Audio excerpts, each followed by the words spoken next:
I'm cutting your hours to part-time. Take it or leave it, my boss said, leaning back in his chair with a smug grin that made my stomach twist. His words hit me like a slap. After 20 years of pouring my heart, my time, and honestly, my life into this company, this was how it was going to be? I blinked, trying to process what I'd just heard. Excuse me? My voice barely sounded like mine. Frank tapped his pen against the armrest, looking pleased with himself. You heard me, Rachel. Part-time. Budget cuts, restructuring, all the usual excuses. His hand flicked lazily through some papers on his desk like he couldn't even be bothered to look at me. I gripped the edge of the chair to stop my hands from shaking. Frank, I've been here 20 years. I manage half of your vendor relationships. My accounts generate... Doesn't matter. He cut me off without a blink. You're comfortable. You've been around too long. We need fresh blood. Young, cheap, flexible. He chuckled to himself as if this was a clever joke. Take it or leave it, Rachel. Part-time starts next Monday. Benefits? Gone. For a second, the air left the room. My name is Rachel Parker, and for 20 years, I was the senior procurement manager at Crestview Interiors, a mid-sized design supply company here in Columbus, Ohio. I wasn't just an employee. I was the one who built our vendor network from scratch. From the tiny textile workshops in North Carolina to the Italian marble suppliers overseas. I'd spent years building relationships, negotiating deals, ensuring on-time deliveries. I wasn't just part of Crestview. I was Crestview. Or at least I thought I was. Frank sat there with that same smug look. The look of someone who thought they held all the cards. And for a few painful seconds, I believed he did. I swallowed hard. So that's it? No discussion? Just part-time or the door? Exactly. His eyes didn't waver. Nothing personal, just business. Nothing personal. Funny how people only say that when they're doing something profoundly personal.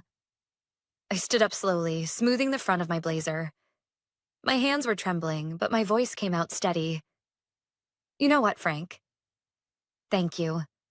Truly, thank you for making this decision so easy. His smirk faltered just for a split second, like he wasn't sure whether I was breaking down or about to punch him. You can consider this my notice. I grabbed my purse. I won't be back on Monday. Or ever. Whoa, hold on. Frank sat forward. You don't want to think this through? Oh, I've been thinking this through for years. I turned toward the door. You just gave me the push I needed. As I walked out of his office, past the desks and halls that had been my second home for 2 decades, I felt a wave of something unexpected. It wasn't fear. It was relief. I sat in my car, hands on the steering wheel, staring at my reflection in the rearview mirror. I looked shell-shocked. But beneath that, something sharper was beginning to take root. I pulled out my phone, thumb hovering over my contacts.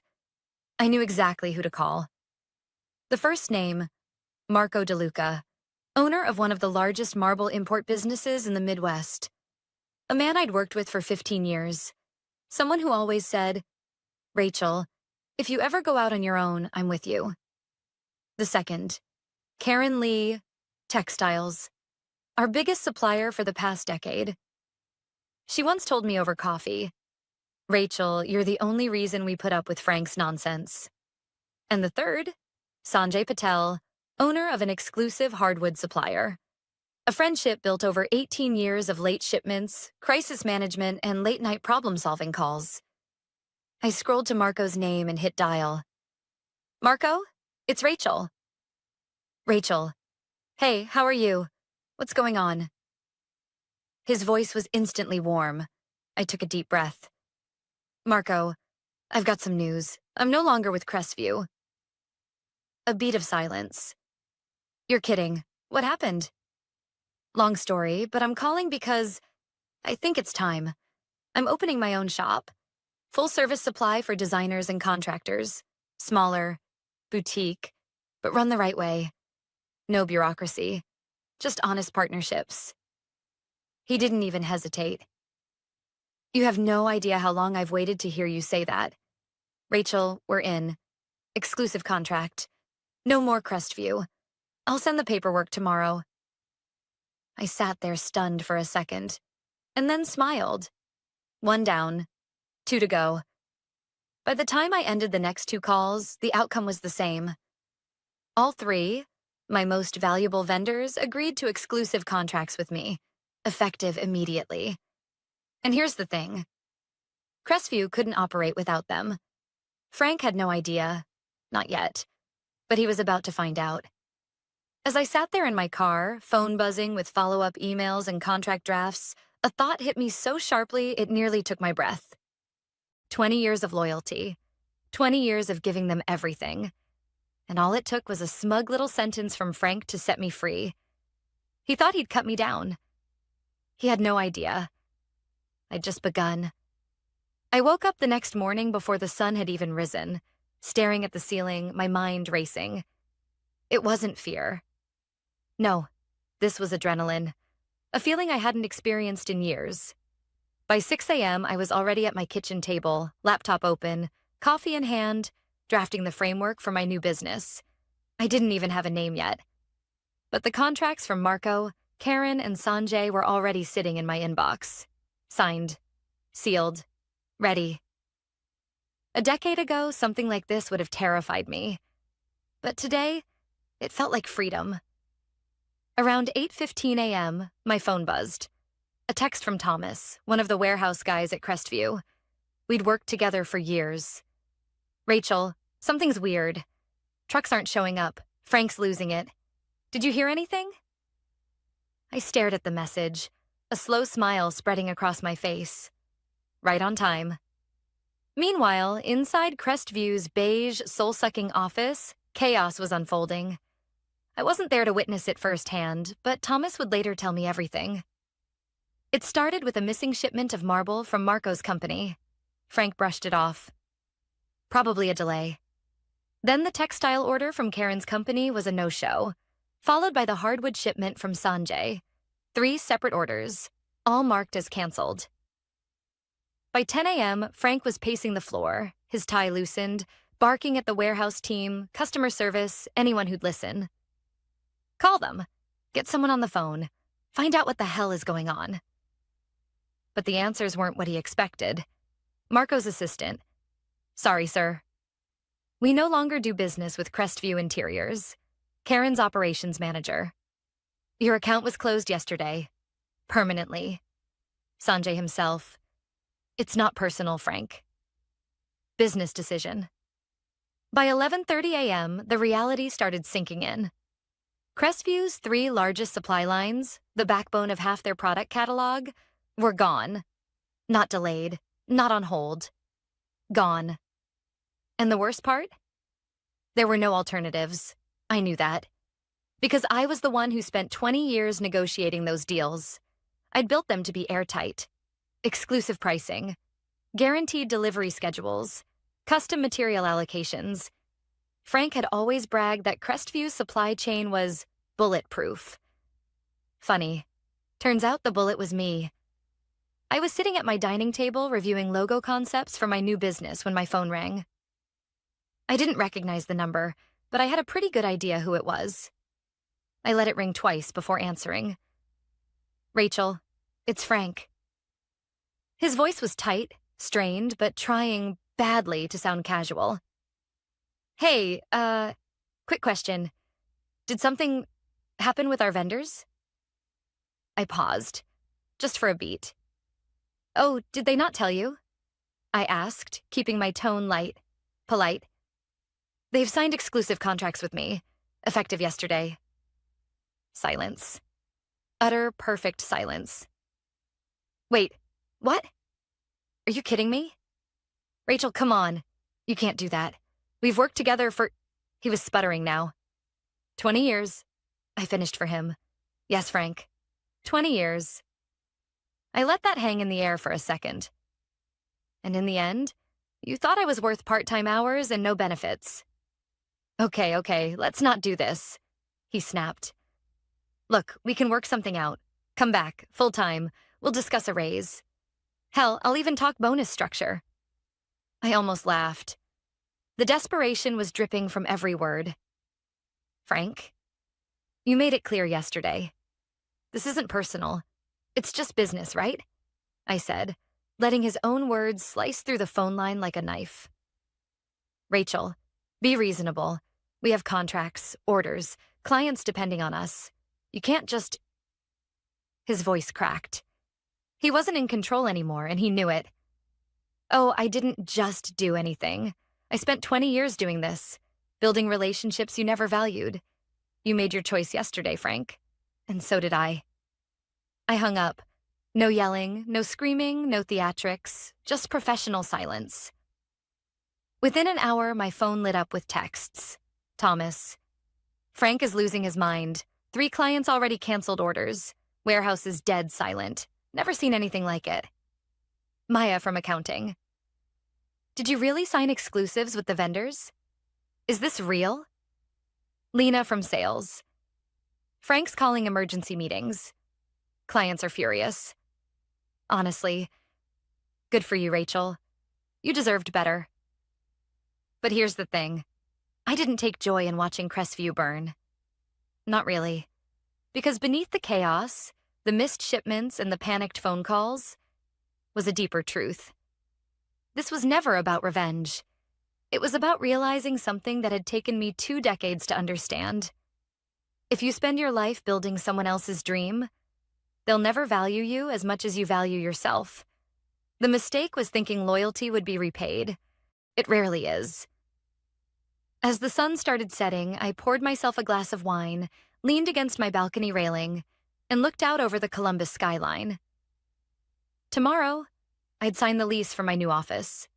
A blank space, a fresh start. And for the first time in years, it was mine. All mine. By the time morning rolled around, there was no turning back. At 8 a.m. sharp, I stood in front of a small, sunlit office space in downtown Columbus. It was nothing like the corporate, gray-walled maze of Crestview interiors. This place was different. Open. Bright. Full of possibility. The leasing agent handed me the keys. Congratulations, she smiled. First day of the rest of your life. She had no idea how right she was. I unlocked the door and stepped inside. The space smelled like fresh paint and new beginnings. Hardwood floors, exposed brick, big windows overlooking the street below. Empty? But not for long. I set my tote bag on the dusty desk in the corner, pulled out my laptop, and powered it on. This was it. No title. No bureaucracy.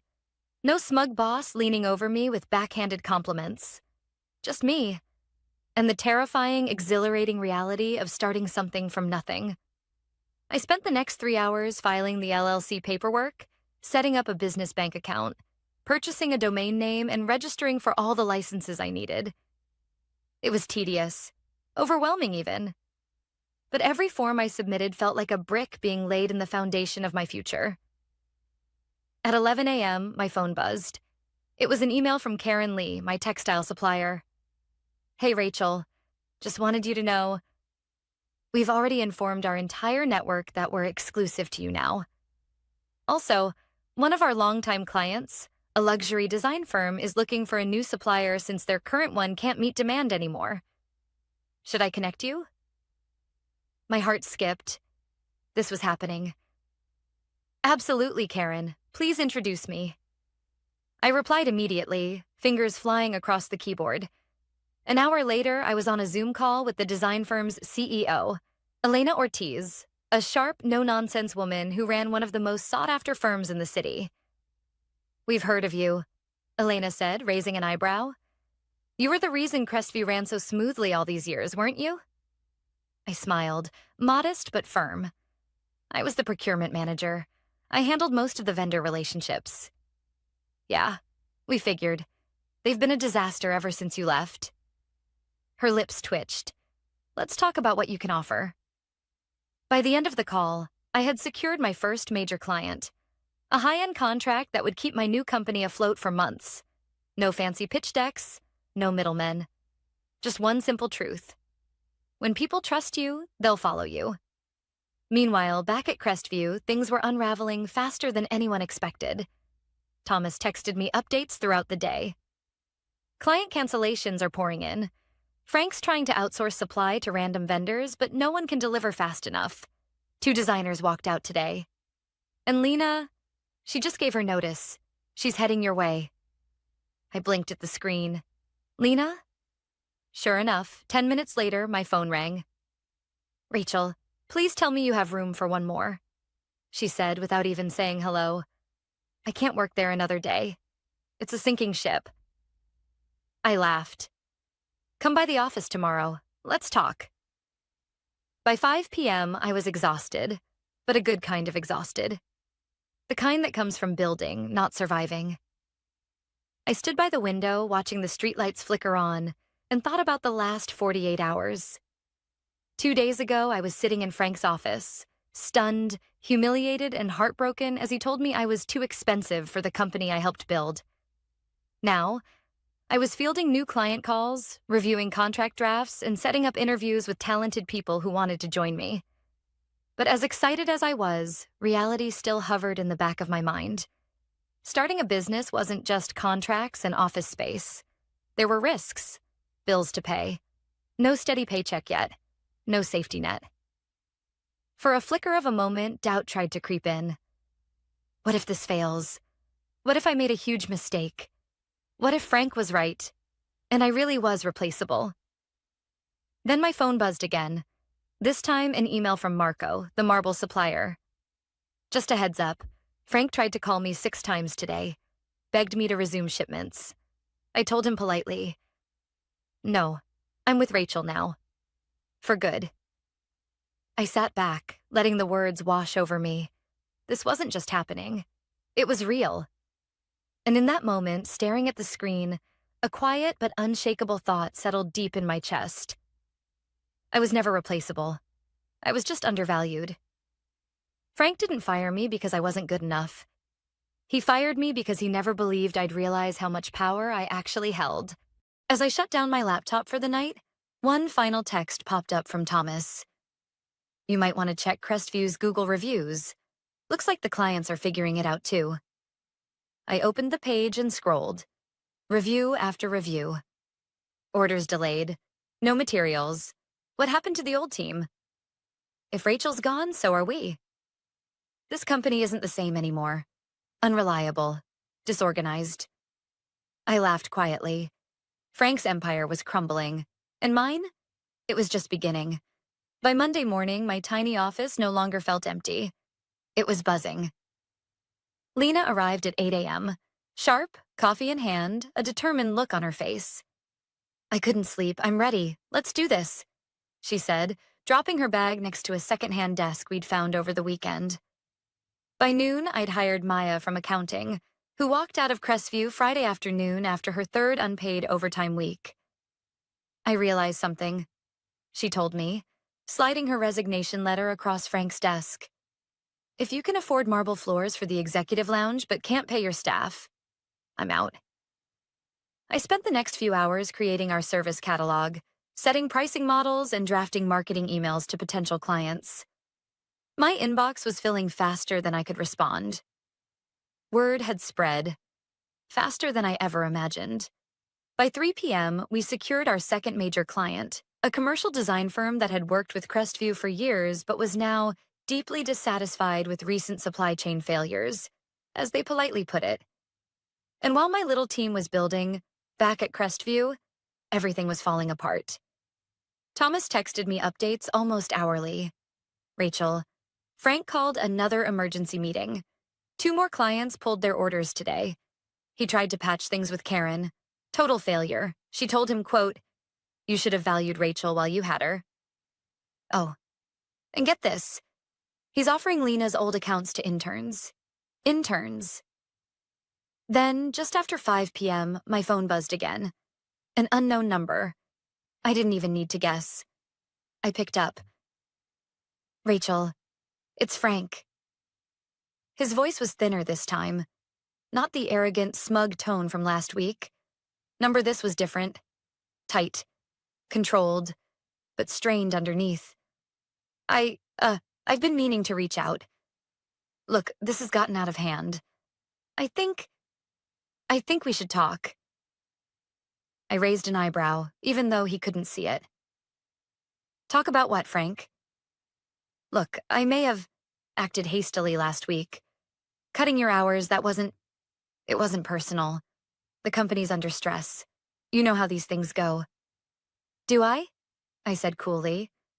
Yeah, well, anyway, I've been thinking, maybe we could figure something out.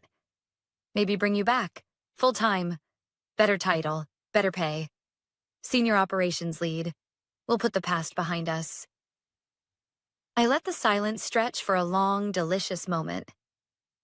Frank, I finally said, I appreciate the offer, but I've started my own company. You already know that. Look, Rachel, we're both professionals. Be reasonable. This thing you're doing, it's risky. You've got no infrastructure, no warehouse, no... And yet, I interrupted, you can't seem to keep your shipments running without me. The line went quiet. Rachel. He sighed, voice small now. Please, clients are walking. Vendors won't take my calls. We've got contracts, deadlines. Look, let's meet. Name the place. I shook my head, staring out the window at the golden afternoon sunlight. Frank, this is exactly what happens when you treat people like disposable assets. Loyalty isn't a one-way street. Rachel, he started, but I'd already made up my mind. Good luck, Frank. Really, but I'm not coming back. And I hung up. An hour later, there was a knock on my office door. It wasn't Frank. It was Eleanor, Crestview's lead sales director. Her face was pale, eyes hollow, and her hands shook as she held a manila folder to her chest. Rachel, do you have a moment? I blinked. Eleanor, what? I can't do it anymore, she said, walking in without waiting for an invitation. I'm done. I'm finished watching that man burn the place down. She dropped the folder on my desk. Inside were client lists, vendor contact sheets, pricing models, basically Crestview's entire sales infrastructure. I want to work for you, she said simply. I want to help you build something better. I leaned back, speechless for a moment. Eleanor? Are you sure? Rachel, that place, it's a sinking ship. Half our clients are already calling around looking for alternatives. You are the alternative. You've always been the real engine behind everything. By the time I left the office that night, I had a team of 4, a rapidly growing client list, and more vendor support than I'd ever imagined possible. But something else happened that day. Something bigger than just leaving Crestview behind. I realized I was no longer trying to replace what I lost. I was building something better. Something where people were valued. Where work meant something. Where loyalty was actually earned. As I locked up for the night, my phone buzzed one last time. A message from an unknown number. You should know, Frank's in talks with bankruptcy lawyers. I stared at the screen, heart pounding, not with fear, but with an overwhelming sense of clarity. The collapse wasn't mine. It was his. And tomorrow would be a whole new chapter. By Wednesday morning, my office wasn't just busy. It was buzzing like a beehive. Phones ringing, printers humming. My inbox was exploding with inquiries. Clients, vendors, designers, all reaching out, some out of curiosity, others out of desperation. Is it true? You started your own company? Are you taking on new clients? Can you get us the same materials as before? Actually, faster? The answer was simple. Yes, and better. I glanced around the office. Lena was juggling 2 calls at once, jotting notes on sticky pads covering her desk. Eleanor sat across from me, hammering out a client proposal that just a week ago would have belonged to Crestview. Maya was reviewing contracts with a sharpness that made me grateful, and slightly terrified to ever be on her bad side. And me? I was standing in the middle of something I'd never thought I'd have. A company of my own. At 10:15 a.m., my phone buzzed with a notification, a text from Thomas. Rachel, check the business news. Right now. My stomach tightened. I opened the local Columbus Business Journal app, and there it was. Front page. Crestview Interiors facing operational collapse as key vendors withdraw. By Melissa Grant, senior business reporter. I skimmed the article, pulse pounding. Sources confirm that Crestview Interiors has suffered massive operational disruptions after the sudden departure of their senior procurement manager, Rachel Parker, and key sales staff. Multiple long-standing vendors have terminated their contracts with the company, citing concerns over leadership and business practices. Clients report widespread delays, canceled orders, and broken agreements. Industry insiders speculate Crestview may be forced into bankruptcy within weeks unless major restructuring occurs. There was even a quote from Marco. Our business is built on trust. Rachel was the reason we worked with Crestview. When she left, so did we. I stared at the screen, my heart pounding in my chest. This was real. This wasn't a private fallout anymore. This was public. The entire city, the entire industry knew. Before I could even put my phone down, my email pinged. Subject line, congratulations. It was from Elena Ortiz, the CEO of the luxury design firm I'd signed just days earlier. Looks like your timing was perfect. Our clients are thrilled with the transition. We'd like to discuss expanding our contract with you. Are you available this afternoon? I blinked, barely believing what I was reading. Yes, I typed back instantly. Let's schedule it. It was surreal. 1 week ago, I sat in Frank's office, clutching my purse, blindsided as he told me I was being cut to part-time like I was disposable. And now I was fielding expansion proposals. Meanwhile, the messages from inside Crestview kept pouring in. Rachel, HR just sent out a notice that payroll might be delayed. Maya, who thankfully wasn't there anymore.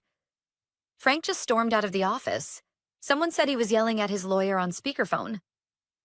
Thomas, 3 more clients are threatening to sue for breach of contract. Lena's old coworker. And then came the message that nearly made me drop my coffee. Rachel, he's listing Crestview's assets for sale. Desks, inventory, the warehouse, everything. I read it twice to make sure it was real. I leaned back in my chair, staring out the window as the sunlight filtered through the glass. It was happening. The company that told me I was replaceable was crumbling without me.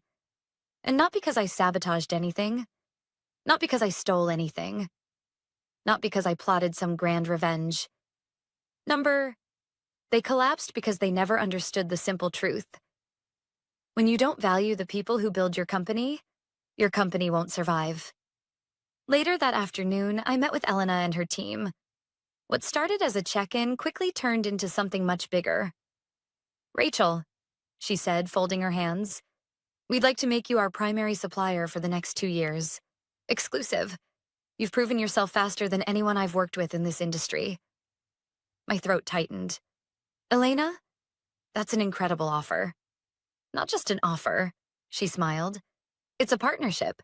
The kind Crestview never understood how to nurture. By 6 p.m., my team was gathered in the office. I stood at the front, hands shaking a little.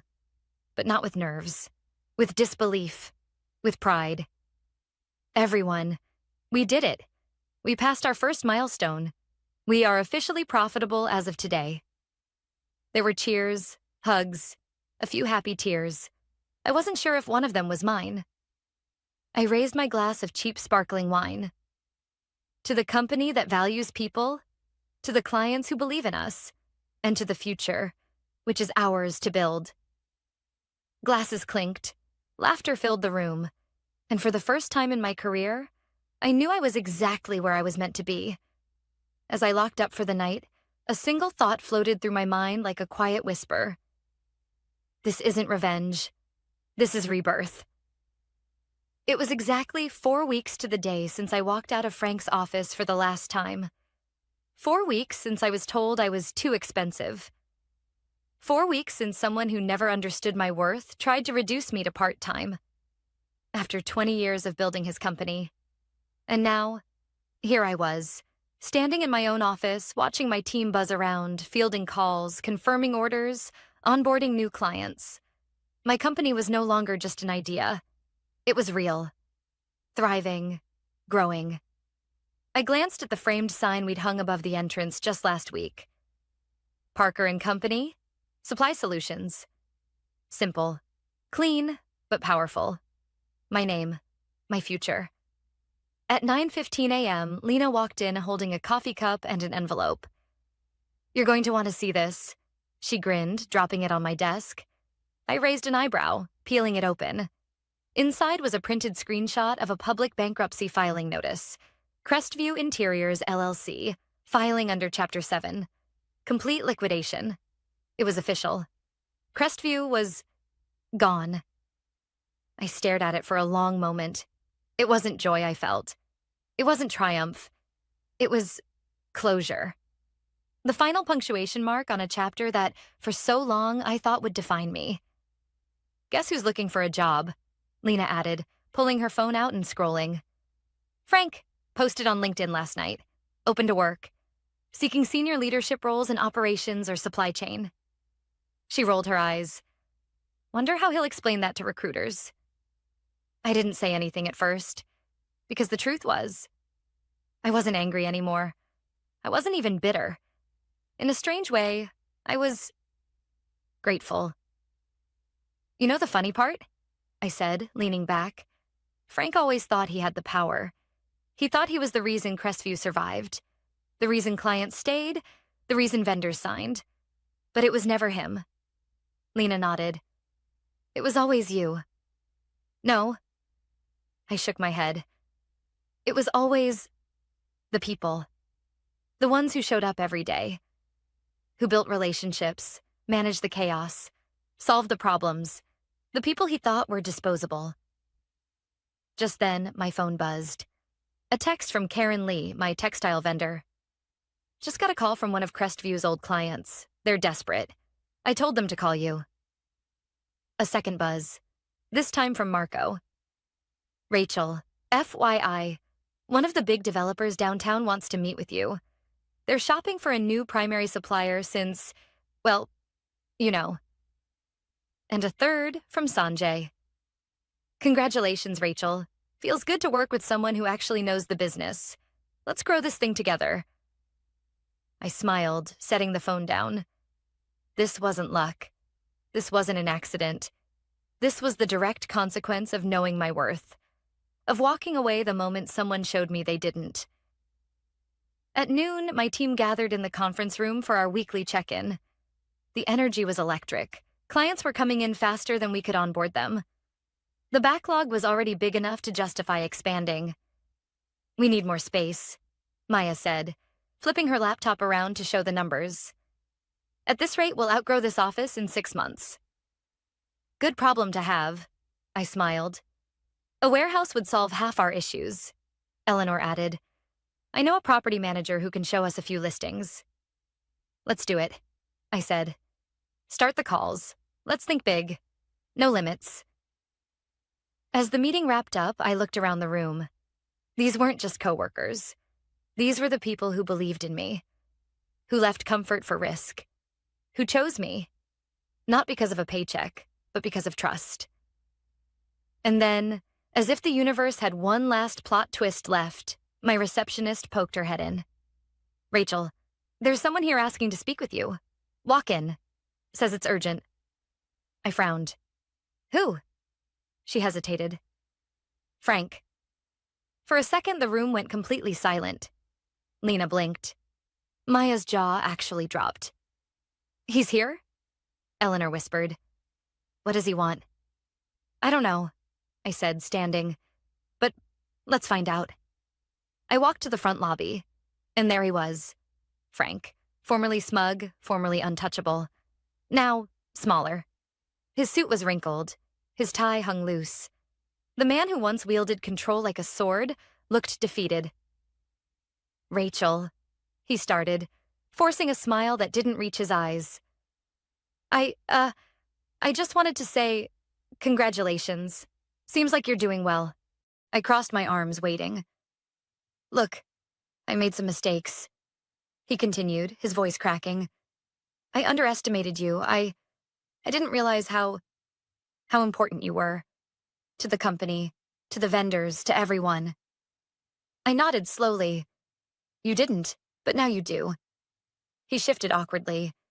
If you ever need someone with my experience, I'm open. Just putting that out there. I stared at him for a moment, and then, calmly, I replied, Frank, I wish you the best. Truly, but we're building something different here, and there's no space for the way you did business. Not anymore. I held out my hand. Take care of yourself. He shook it, nodded, and left. And just like that, the last ghost of Crestview was gone. As I walked back to my office, my team stared. Was that? Lena started. Yep, I smiled. It was. And I think it's time we stop looking back. I grinned. We've got a future to build.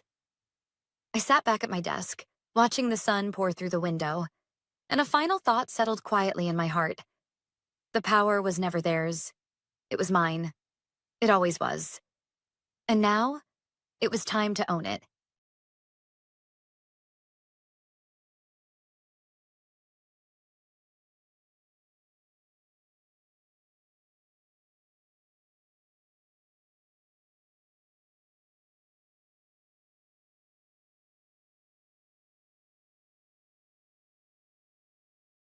I can still remember the exact moment it happened, down to the smell of burnt coffee lingering in the break room. It was a Wednesday morning. I had just finished preparing the quarterly reports when I noticed unfamiliar footsteps echoing through the hallway. Sharper, louder, confident but not the good kind. I glanced up from my desk, and there he was, Zach, the founder's son. He was barely 30, dressed in an overpriced designer suit that looked like it was trying too hard to convince everyone he was ready for this role. Spoiler, he wasn't. The ink on his MBA was probably still drying. His father, Mr. Carter, had built this company from the ground up over 4 decades. Sweat, sacrifice, late nights, all of it. And I'd been here nearly 25 years, longer than Zach had even been alive. Zach sauntered toward me, not with a smile, not with a greeting, just that smug half grin you'd expect from someone who mistakes arrogance for competence. Ellen, he said, folding his arms like some corporate superhero.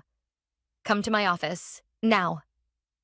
Not please, not even can you, just now. A strange chill crept down my spine.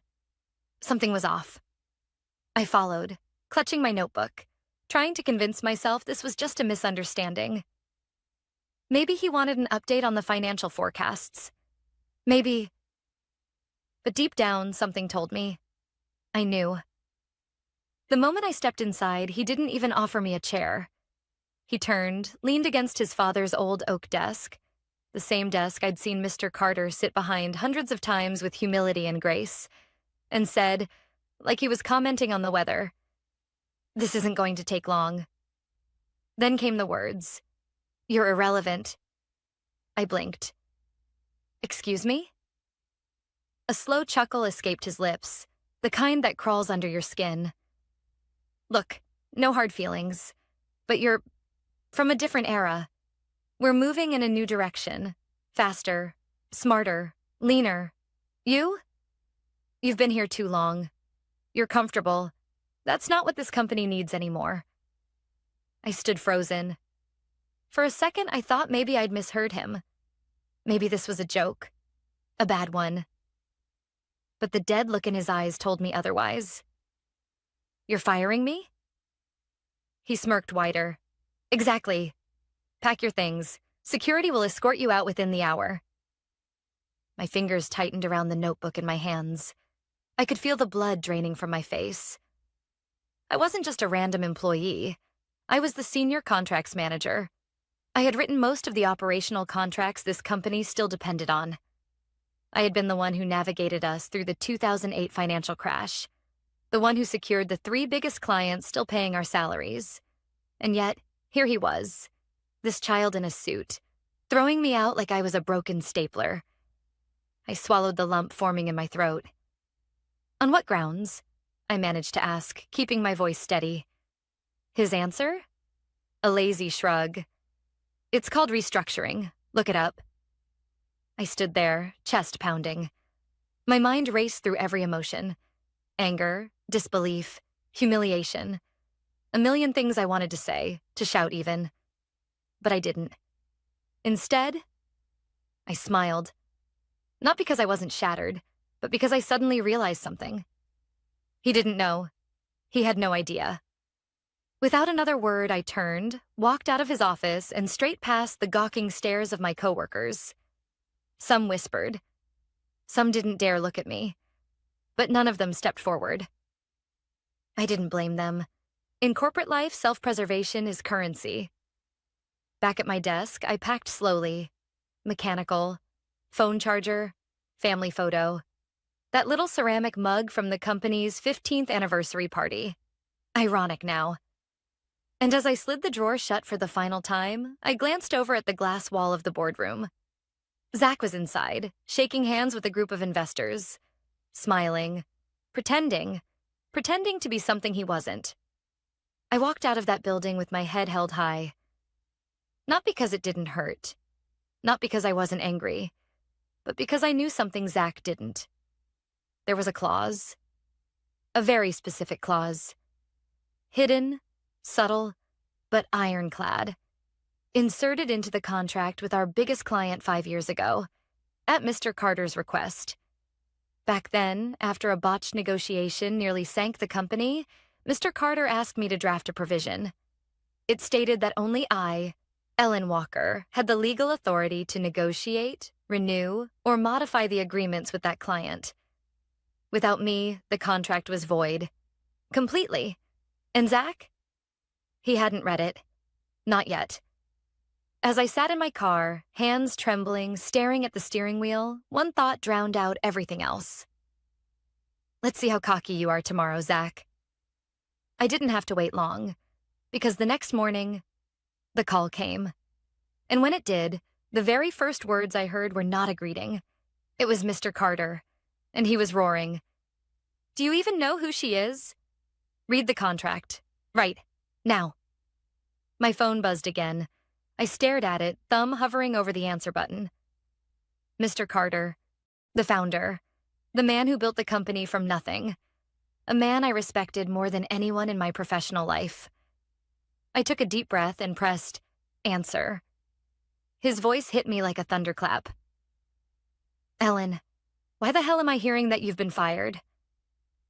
There was no warmth, no politeness, just raw fury, barely restrained. For a moment, I was silent. Not because I didn't have an answer, but because I didn't even know where to start. Your son, I said quietly. Zach. He told me I was irrelevant. A sharp inhale. Then an explosion of noise. Papers slamming, drawers yanked open, the sound of footsteps pounding across hardwood floors. Irrelevant? Irrelevant? I winced, pulling the phone slightly away from my ear. Then, the words that would mark the beginning of Zach's unraveling. Do you even know who she is? I could practically hear the veins popping in Mr. Carter's neck. He wasn't just angry. He was stunned. Betrayed.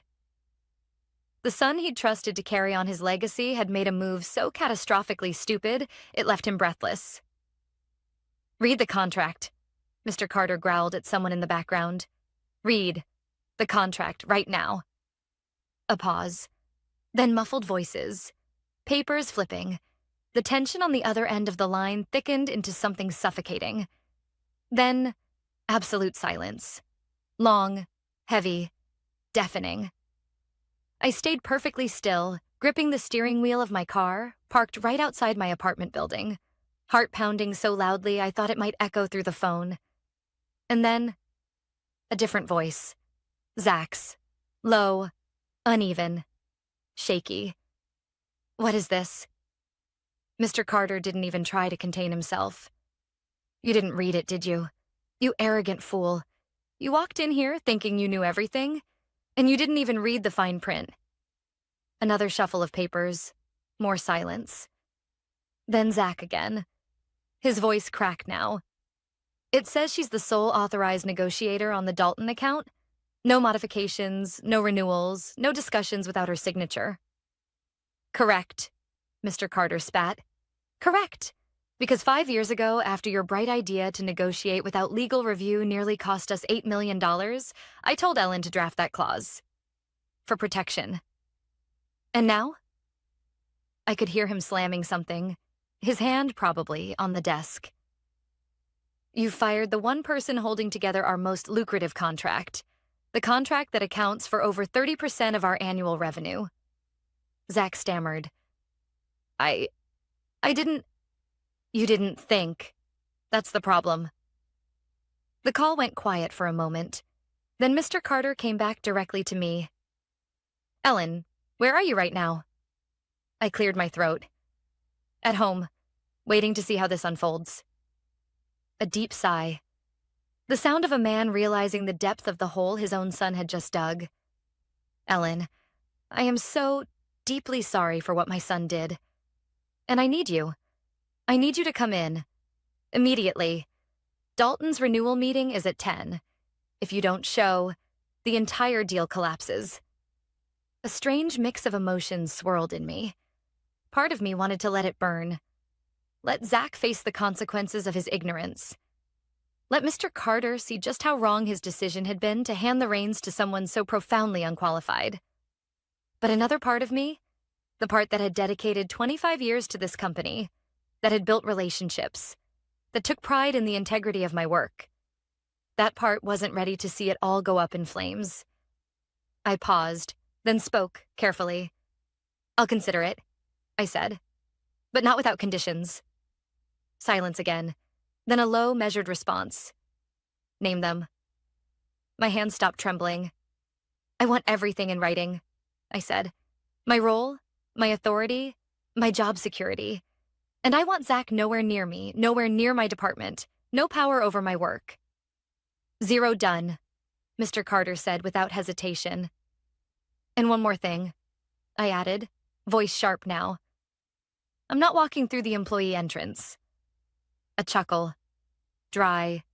Tired, but genuine. Fair enough. I hung up and sat in my car for a moment longer, watching the morning sun hit the edge of the high-rise where I had spent more than half my professional life.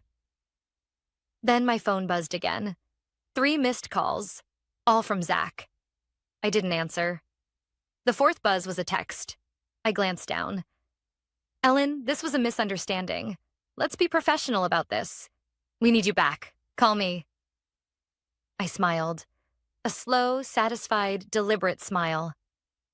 No apology, no accountability, just panic, disguised as professionalism.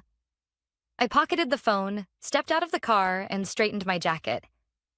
Because today I wasn't just going back to work. I was going back on my terms.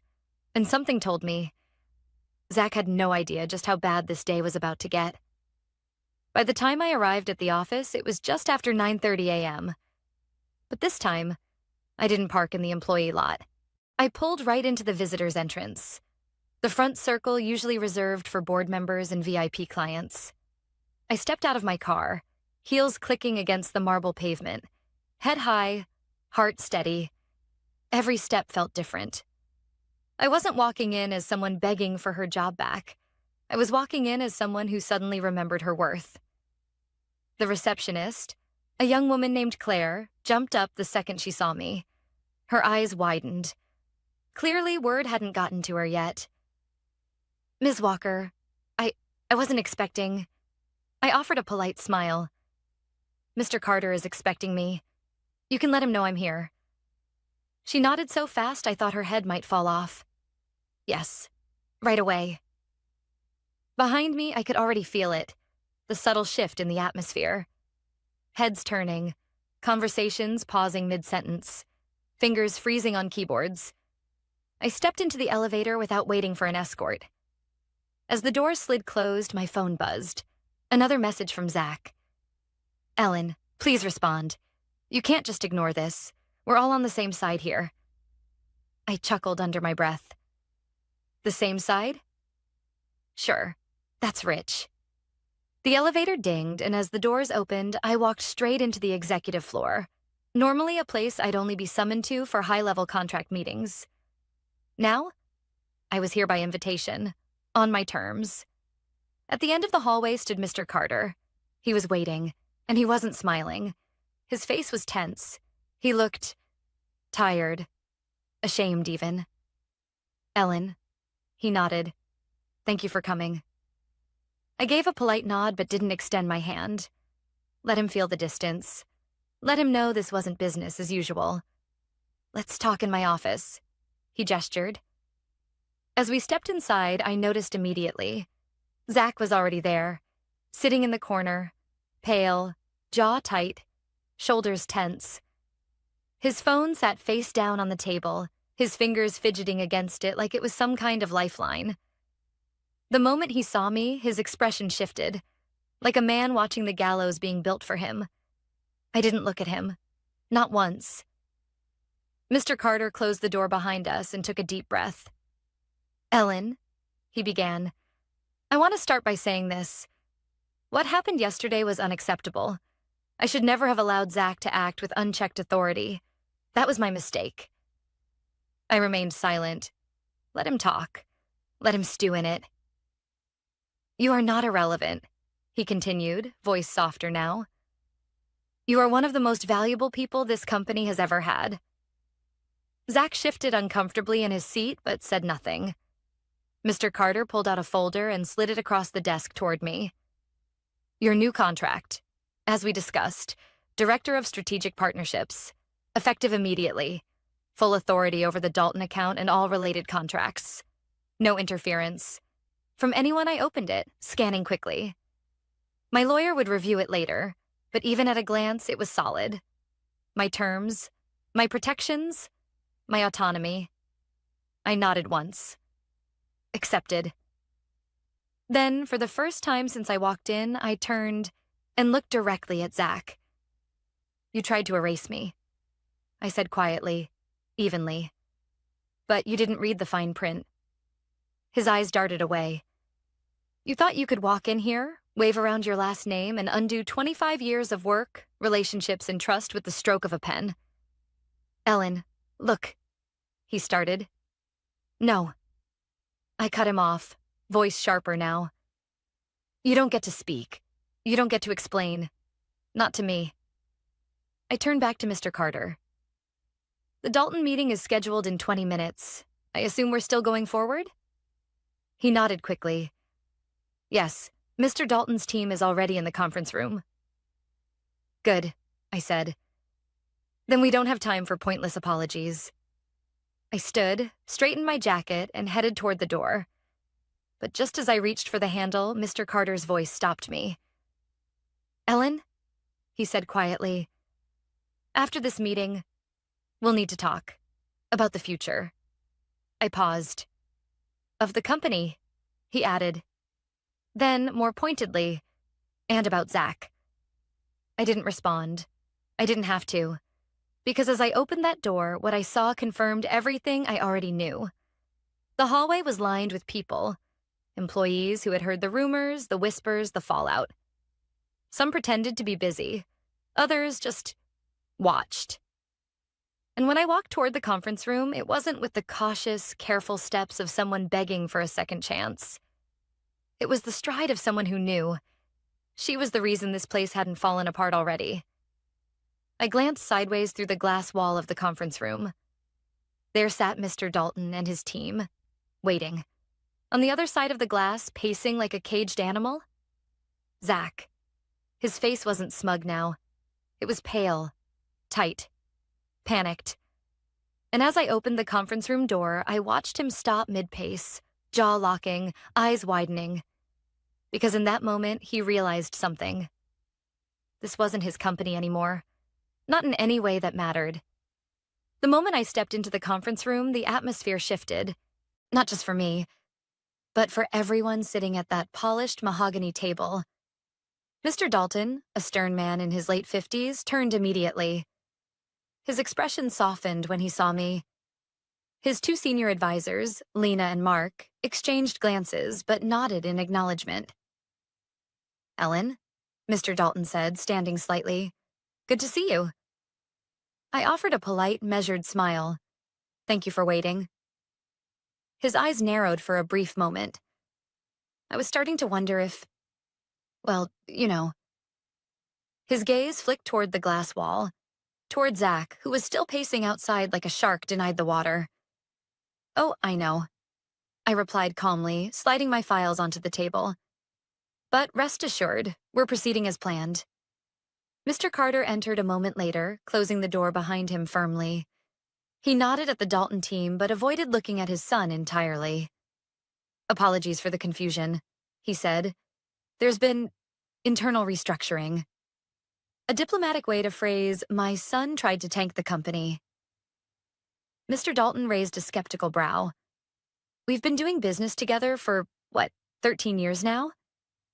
And yet, when we arrived this morning, someone told my team that Ellen no longer worked here." I glanced at Mr. Carter, giving him the space to fix what his son had broken. His jaw tightened. That information was inaccurate.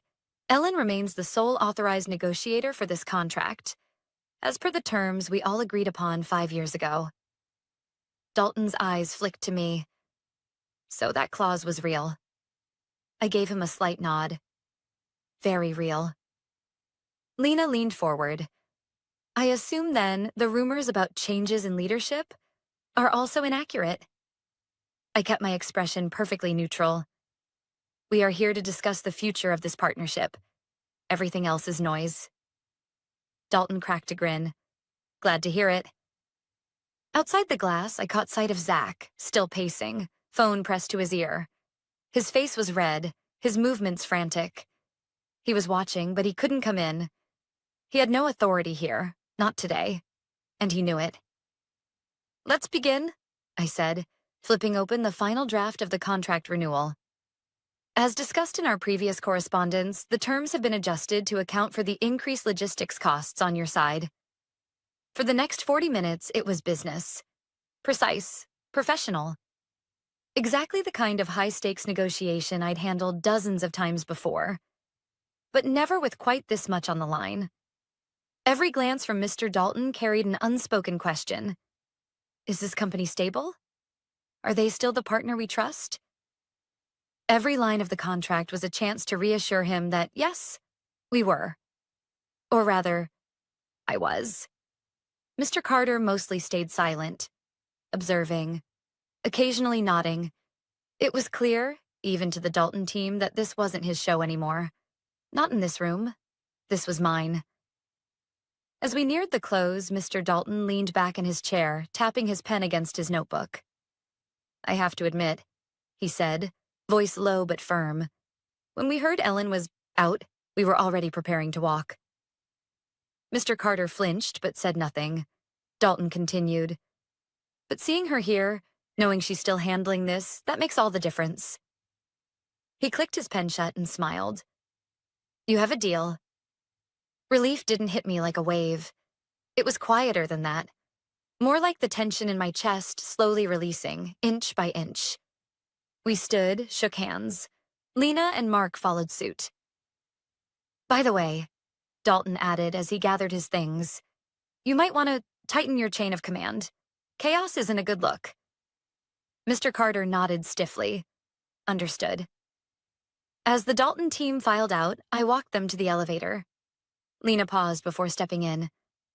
"Ellen," she said quietly, "if things ever change around here, you call me. Seriously, you deserve better than this circus."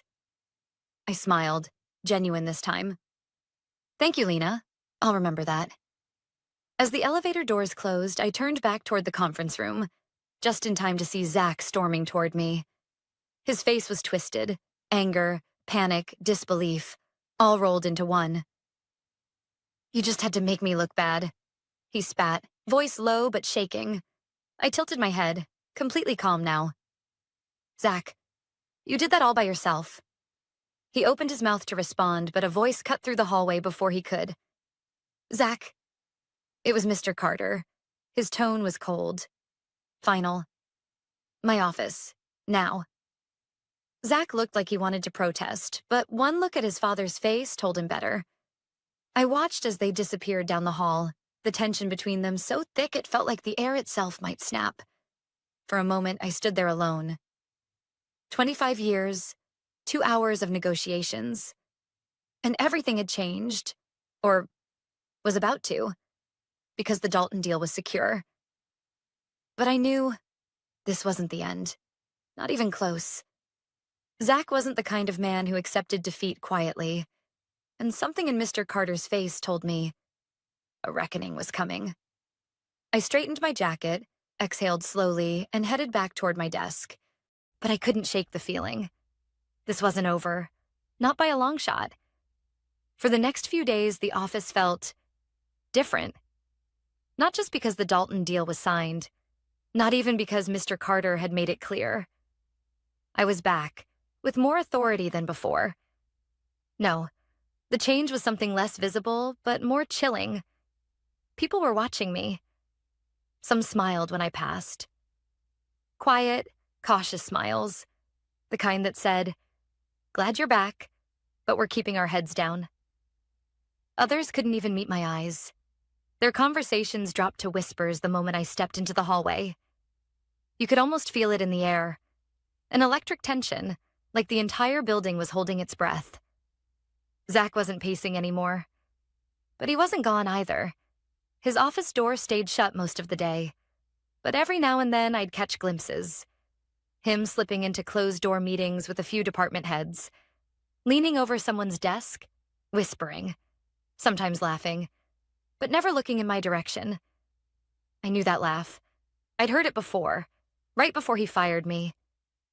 And something told me he hadn't accepted his defeat. Not really. The first sign came on Thursday, an email from Dalton's logistics coordinator. Simple, polite, but off. Ellen, just confirming.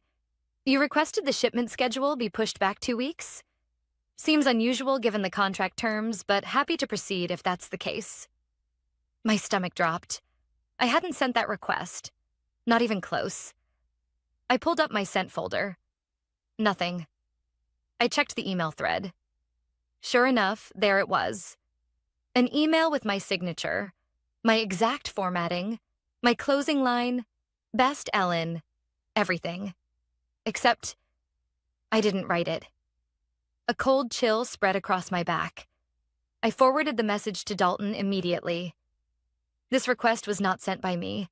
Please disregard until we clarify internally. Dalton responded almost instantly. Understood. Figured something was strange. Let us know. Crisis averted. For now. But I knew what this was. It wasn't a mistake. It wasn't a glitch. It was a warning. The second sign came the very next day. I opened my expense dashboard to approve the travel reimbursement from the Dalton meeting. Denied. Flagged for unauthorized travel. I stared at the screen, stunned. That had never happened before. I had never, not once, had an expense report denied in my entire 25-year career. I clicked into the notes. Per updated policy, reimbursements require pre-approval from the executive office. ZC Zach Carter. I clenched my jaw. This wasn't about money. This was about sending a message. You might have won the Dalton deal, but I'm still here. By Monday morning, it was undeniable. A spreadsheet I'd submitted to finance, one I knew was accurate, came back riddled with errors, numbers swapped, columns misaligned, my name tagged with a note. Multiple inaccuracies found in data provided by Ellen Walker. Please verify before use. It was subtle. It was careful. It was textbook corporate sabotage. Nothing loud. Nothing that would trigger a formal complaint on its own. but enough that over time it would chip away at something far more valuable than my job, my reputation. I knew exactly what this was. I'd seen it before, years ago at my first job.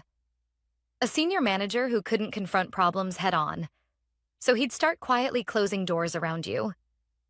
Deny resources, remove your access, flag your work with false errors, isolate you. And then, when you were sufficiently exhausted, when the mistakes, real or fabricated, stacked up high enough, he'd smile across the table and say, "It's probably best if you moved on." But I wasn't 24 anymore, and I wasn't naive. Not this time. I started documenting everything, every flagged expense, every falsified error, every email discrepancy, screenshots, backups, time-stamped folders. I created a private log on an encrypted drive, noting dates, times, exactly who was copied, and who wasn't. And I wasn't subtle about it either. When IT sent me a vague ticket request about suspicious logins under your account, I responded by CCing Mr. Carter. When finance questioned my numbers, I pulled the original spreadsheet from my version control system, showing it had been accurate when I submitted it. Every step Zach made, I matched with quiet precision. And every time I CC'd one more person, legal. Then, on Wednesday afternoon, came the moment that shifted everything. I was walking past the small meeting room by the east hallway when I heard voices. Loud, frustrated. Zach's. "She's unstable. Ever since she came back, she's been aggressive, erratic. I don't think she's fit to handle major clients anymore." A second voice. Someone I didn't recognize. Probably one of the newer executives. "But she just closed Dalton. I mean, under serious pressure." Zach scoffed. "She got lucky. We can't run a company on luck." My hands tightened into fists. So this was the plan. Poison the well. Whisper it long enough, loud enough to anyone who would listen until doubt spread. Until it wasn't about a contract clause anymore. It was about whether I was a liability. That night, I sat alone in my apartment staring out at the city skyline. I wasn't angry. I was done being angry. Now, I was focused. This wasn't just about Dalton, or about getting fired. This was about every late night I had worked, every weekend I had sacrificed, every time I had fixed someone else's mess without getting credit. And no, I wasn't going to let someone like Zach Carter erase me. Not quietly, not ever. By Thursday morning, something felt different. The hallway chatter wasn't the usual cautious whispering. It was heavier, tense. The kind of tension that sinks into the floorboards, into the air itself. People weren't just watching me anymore. They were waiting for something to break. And then, an email. Subject: Mandatory Meeting, Executive Audit Committee. From Mr. Carter. Time 10 a.m., Boardroom A. I sat back in my chair, staring at the screen. Audit. The word alone sent a chill through the office. It wasn't a word you tossed around lightly. Not unless things were serious. Very serious. At 9:55, I made my way toward the executive boardroom.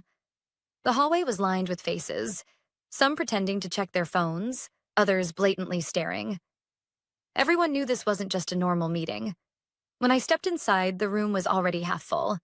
Mr. Carter sat at the head of the table, face unreadable. Next to him were two internal auditors, David, the lead, and Monica from compliance. Their laptops were open, a folder thick with documents between them. Zach was there too, slouched in his chair, arms crossed, his foot tapping against the leg of the table like a man holding back a panic attack. When he saw me walk in, his face tightened. He tried for that arrogant smirk he always wore.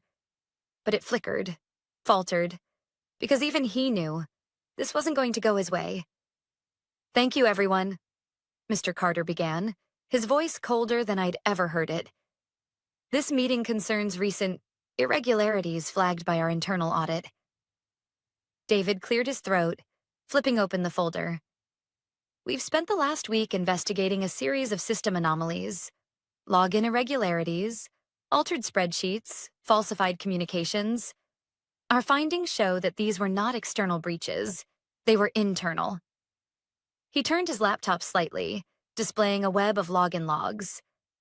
Specifically, we traced unauthorized activity to devices logged in under two main credentials: Zach Carter's executive assistant and Zach Carter himself. Zach shot upright. That's insane. Anyone could have... David raised a hand. Let me finish. He clicked to the next slide, an activity timeline. Multiple incidents were cross-referenced. Expense report denials flagged under Zach's credentials. Fabricated emails generated from devices assigned to his assistant, but manually logged in using credentials traced back to Zach's executive account. A long, suffocating silence. Zach's bravado cracked wide open. You don't have proof, he hissed, but his voice was shaking now. This is circumstantial. David didn't even flinch. Actually, it's not. He flipped to the next page. Here's the security footage from October 3rd. 4:57 p.m., Zach manually logging into a shared terminal outside the break room. The same terminal used to send the falsified shipment request to the Dalton Group. Zach's face went pale. And Mr. Carter? He didn't yell. He didn't slam the table. He just sighed. The kind of sigh that carried 40 years of building something, only to watch someone reckless try to burn it down in weeks. Zach, Mr. Carter said quietly, I gave you chance after chance. I defended you when the board doubted you. I told myself you just needed time to grow into this. But this... He shook his head. This is theft, sabotage, an attack on the very people who kept this company alive long before you ever stepped foot in here. Zach opened his mouth, closed it. His hands trembled. Effective immediately, Mr. Carter continued. You are terminated from this company, permanently. Your shares are frozen pending legal review. Security is waiting outside this room. Zach shot up. You can't do this. I'm your son. Mr. Carter's eyes didn't soften. I am your father, but in this room I am the CEO, and this is business. Security entered quietly. Zach looked between them, then at me. And for the first time since this entire nightmare began, he didn't look smug. He looked small, powerless. They escorted him out without a word. When the door closed behind him, the silence was heavy. For a moment, no one spoke. Then Mr. Carter turned to me. Ellen, he said, voice softer now but steady. I owe you more than an apology. I owe you the future of this company. He slid a new folder across the table. Inside, an offer. Chief Operating Officer, COO, an executive seat.